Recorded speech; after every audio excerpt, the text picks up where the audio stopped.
Welcome back. You ready to do a fantastic picture with me?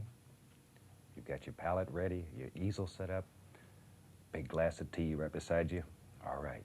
We're going to run the colors across the screen in case you didn't get them last week, and just let you see all the colors that we use on each series here. So today I thought we'd do a picture that, let's do something that's got some snow and ice in it, and do something that's quite cold. And this is a fun little picture to do. I think you'll enjoy it very much. And we're going to use this almighty brush a lot today. We'll take it and I'll show you how to work with it. So let's start out, and we'll take just a little bit.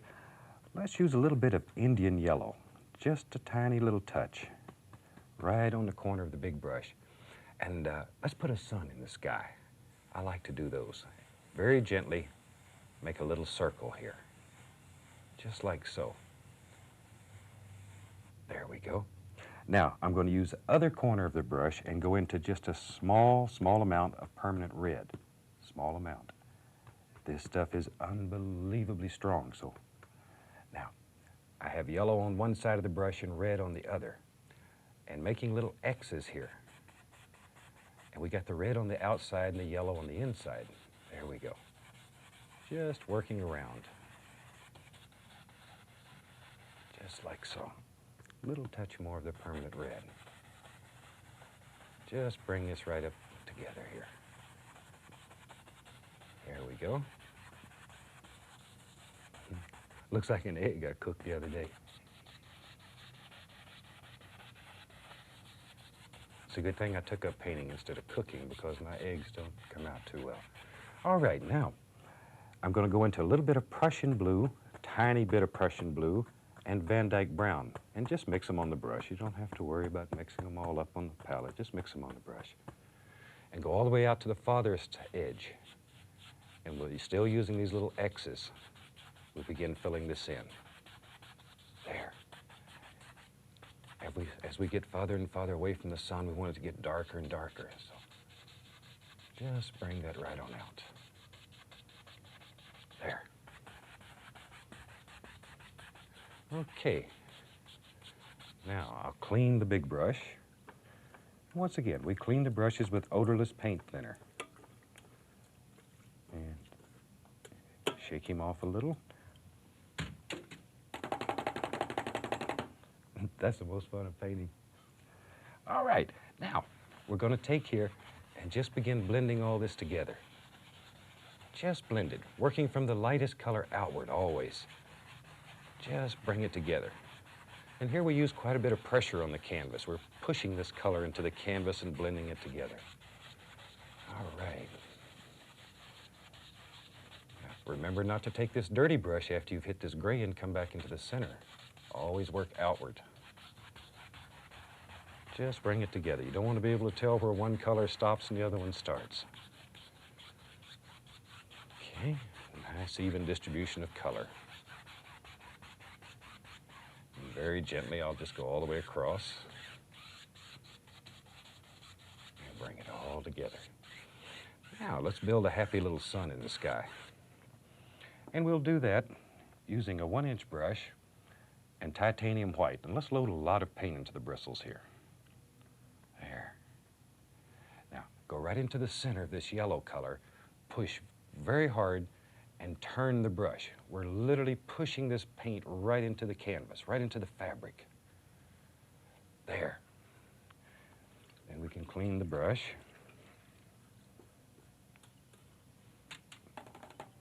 Okay. Now with a knife, we're going to take off the excess paint so we can blend it together. That's all there is to it. Now with a nice clean dry brush, we can just begin bringing all this together. There. Just blend it. Okay, we just about have a pretty little sky done here already. Now, let's go right in to the alizarin crimson, right into the crimson, and a tiny, tiny little touch of Prussian blue. Now, the Prussian blue is at least 100 times stronger than the crimson. So, tiny bit of Prussian blue, a lot of crimson in comparison. Just a little. There we go. load this brush full of paint. Now we're going to put some basic tree shapes in there. So let's go right up here to the canvas, and we touch and bend the bristles, and that's what makes all the leaves and stuff happen here. Touch and bend the bristles. Turn the brush in the shape of the tree here. There. Isn't that something? I used to work for weeks to make a tree. And maybe right here. Right there. But you see how hard we're striking the canvas. We really want to push this paint right into the fabric. All right, maybe there's a little one right there. And when you're doing this at home, don't worry about following exactly what I'm doing. We're really trying to teach you a technique. We're not trying to teach you to copy. So let your imagination be your guide. There, a little more of the alizarin in blue. Oh, right here. I see a big tree. There it is. So you just imagine things in your mind and then put them on canvas. Okay. Now we'll just come right on down here a little. And we'll throw in some nice little areas here. There we go. And over here, maybe there's a little bush right there. Once again, just let your imagination go crazy here and do whatever feels right. All right. Now maybe while we have all this color on the brush, let's imagine that there's a little pool of water down here. So just pull straight down. And it's most important that you pull straight down. This is going to end up being the reflections in the water, so pull it straight down. I'm going to add a little tiny bit more blue here. There. Make it a little darker so it looks a little deeper. And the blue will also make it look a little colder.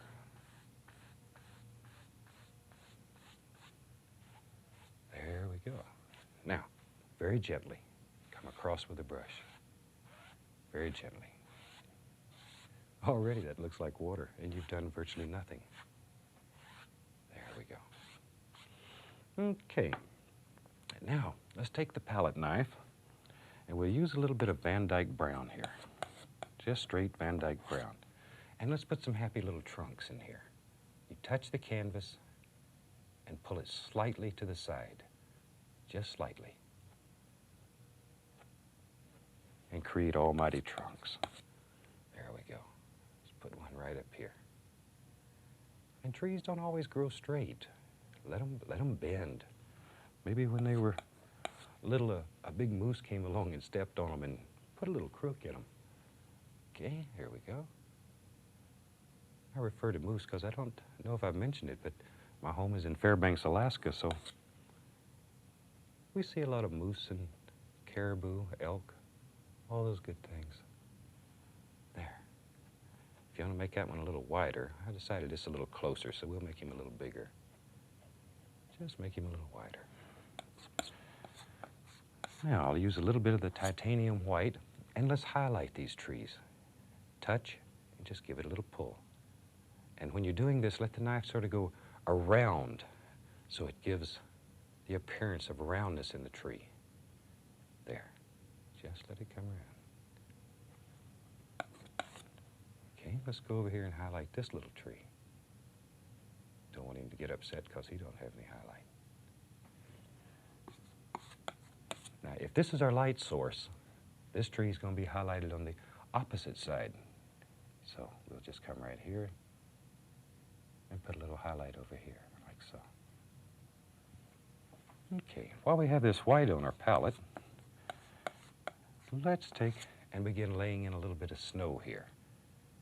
Just lay this in. This is titanium white. There. And a gentle touch. Gentle touch. There we go. And maybe there's some snow all around the water here. Isn't that fantastic? And there's no big secret to this. It's like anything else. You learn the technique, you practice it, and you master it very quickly. There.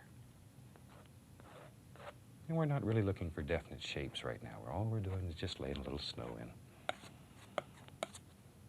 Okay.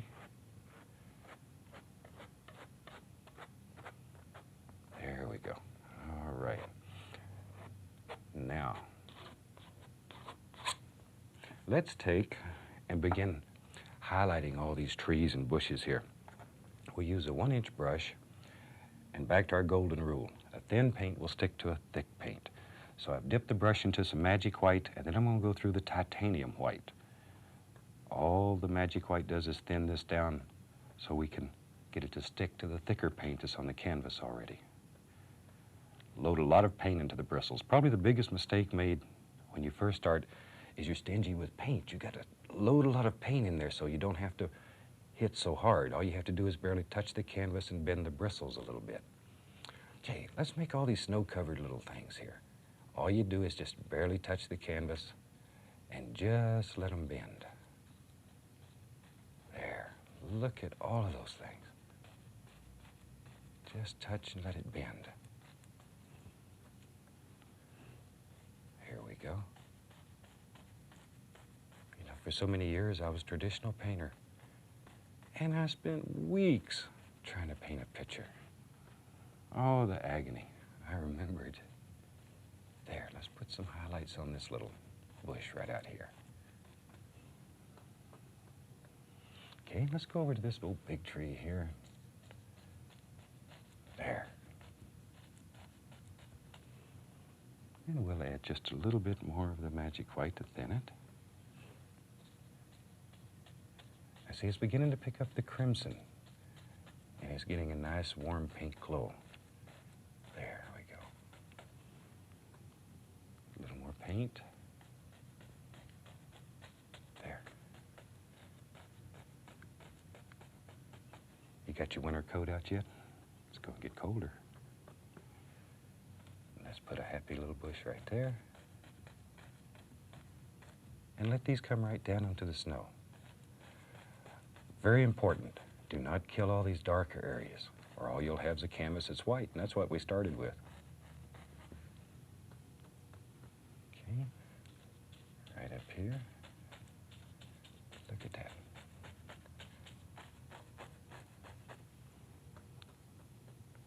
Is it beginning to take shape yet?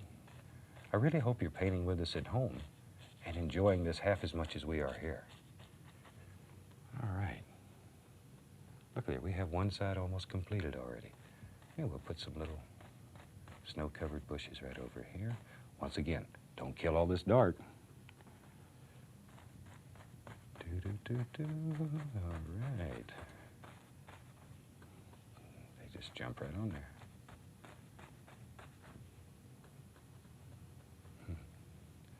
Okay, maybe there's another one right in here.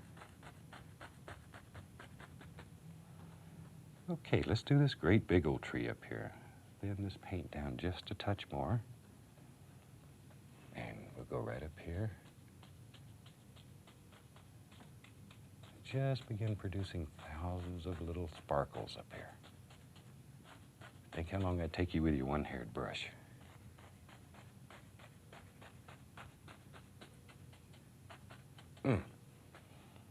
Okay.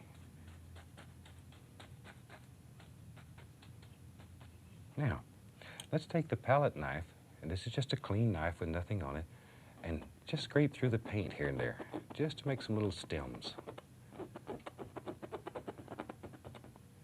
There we go. All right. And maybe some over in here. You know, it never stops to amaze me as we travel around teaching this method to watch people who have never painted in only a day or two produce a painting that just, they can't believe it. You see them, their eyes light up, they become so excited, and they can do it, and you can do it. All you need to do is pick up a brush and try. Okay, a few little sticks here and there. There's some right there. Now, let's take So we have some ragged edges along here where I was putting the snow down to the water. So all you do is take your large brush, grab a hold of it, pull it down. Let it become part of the reflection. It acts as a highlight in the reflection. If you don't have enough, you can go right into the white with a large brush, touch, and pull down. There we are. Just wherever you want these little highlights in the reflection. And then very gently come across. Just enough to give it a watery feel. You don't want to destroy all of this. Okay. Now, let's take a little bit of the magic white. And when you're using this, pull it out very flat and come across. So we can make a very fine line here. Just like so.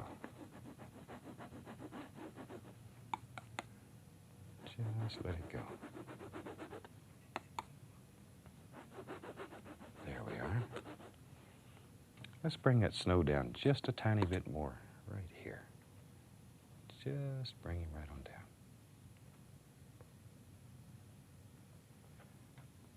There. I like these kind of scenes because, well, to be honest, I'm a nature freak. I love to walk through the woods and talk to the animals. Don't tell anybody that. I even talk to trees at times. But you need to understand nature to appreciate the great, great things that have been created. We spend so much of our life walking around looking with never seeing. And if painting teaches you nothing else, it'll teach you to see nature, to appreciate some of the beauty that's around us every day that we take for granted. All right. Maybe we'll have, let's do this. Let's have snow come right down through here. There we go. Zoom. And this should make you happy when you do it. It just should give you good feelings inside. Look at there. Just bring it right on through. Maybe we'll make just a little pool out here that's frozen. So we'll bring something around this way. Just let your imagination be your guide. Let it happen. Let it happen. Believe in yourself. Believe in what you can do.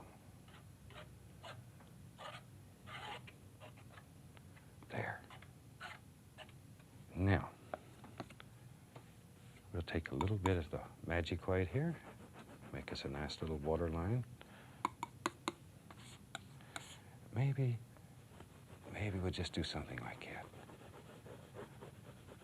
Ooh, that looks cold. Just some little places there where the snows begin to blow into the water. Maybe right over in here too.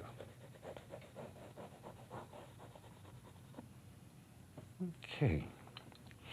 Now we can take a little bit more of the crimson and the Prussian blue, and we can throw some little bushes and stuff over in here. Maybe there's one that lives right here.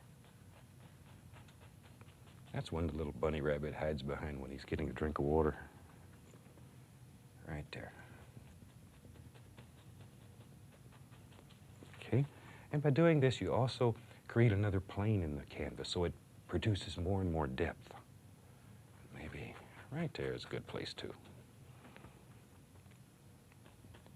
We put the dark in first so our light color will show up on it. A little bit more of the Prussian blue. I want to darken that one a little. There, that's much better. Okay, we'll clean that brush up. A little bit of magic white, a little bit of firm white. And let's add just a tiny, tiny touch of permanent red. Just enough to make it have a little pinkish glow here. Tiny little bit. And we'll come right in here and begin pushing off all these little leaves. Don't kill all your dark.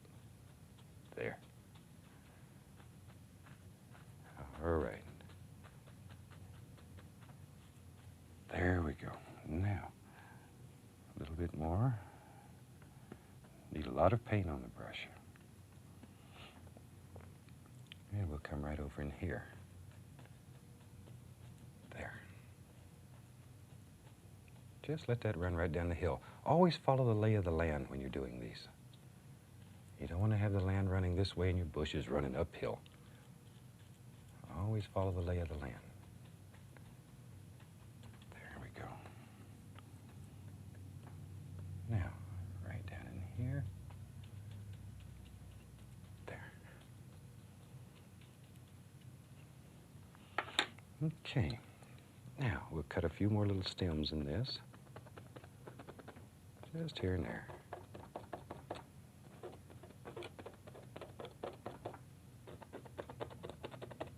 And don't worry about cutting a hole in the canvas. Canvas is tough. My gosh, they even make tents out of it. It takes many years of using a knife to ever sharpen it enough to have to worry about cutting a hole in the canvas. Now I'm going to take a little bit of Van Dyke brown and a little tiny bit of umber, burnt umber, and mix them together. And maybe in just a couple little places here we'll put a couple little trees. Just the little stems are left. Just here and there, just to break it up a little. And since this is your world, you can do anything in your world that your heart desires. Just let your imagination take you to places that you never dreamed you could go. Look at there. Maybe. Let's go right here. Just drop in a little stick or two. Isn't that something? Just some little twigs. There we go. Okay. Now, just smooth this out a little. Just a little bit right in here. Okay, if you're painting along with me, by now you should have a painting that's getting very close to being completed. You should have a nice warm feeling in your heart and ready to do another one in a few minutes. There. Just these little sticks. Once again, they create depth in the painting. Okay, oops, here's one I forgot. Now, okay. Now, if you wanted to, you could take your liner brush and a little bit of the magic white on the liner brush, and we can highlight these little stems here just a little bit. Lay a little bit of snow on them. There. Okay, we'll put a little bit on this one here. Not too much, or it'll disappear right into the white behind it. You know, one thing we'd like, as you watch the shows, if you have ideas of things you would like to see us paint in the future, drop us a card. Let us know what you want to see, because we're here to please you and to teach you what you want to know. So do, let us know. That's the only way we have of knowing what you want, what makes you happy, and that in turn makes us happy. Okay, I think we'll sign this one. I'm going to use a little bit of the thin oil, permanent red. There, and turn this liner brush. This is a number 2 script liner. Turn it till it comes to a nice sharp point. And see how sharp that is? There we go. Now we touch and just literally let the paint flow. I want to finish this one up just a little bit early so we can talk a minute about what we're going to do next week, because next week's going to be a little bit different. It's time we get into some fun things. Okay. There we go. Hey, and I spelled it right for a change. Okay, I think we're going to call this painting finished, and I'm not going to piddle with it anymore today. So, next week, we're going to do a black canvas. Now, if you've never done a black canvas before, this is going to be a treat for you. If you're preparing your own canvas at home, paint it with a flat black acrylic and allow it to dry completely. Or you can purchase one from your local art store. but be sure it is flat black. We're going to cover the canvas with alizarin crimson, Prussian blue, phthalo blue, and we're going to make a fantastic seascape. Let's make a seascape. We haven't done that yet. We'll have like a California or Oregon type coast sunset. We'll do a seascape sunset on a black canvas. So once again, have your black canvas ready, almighty easel set up, and we'll do this fantastic thing together. So I think with that, we'll close this one. I want to wish you the absolute, every possible joy that life can bring. From all of us here at this station, we wish you happy painting, and God bless. See you next week.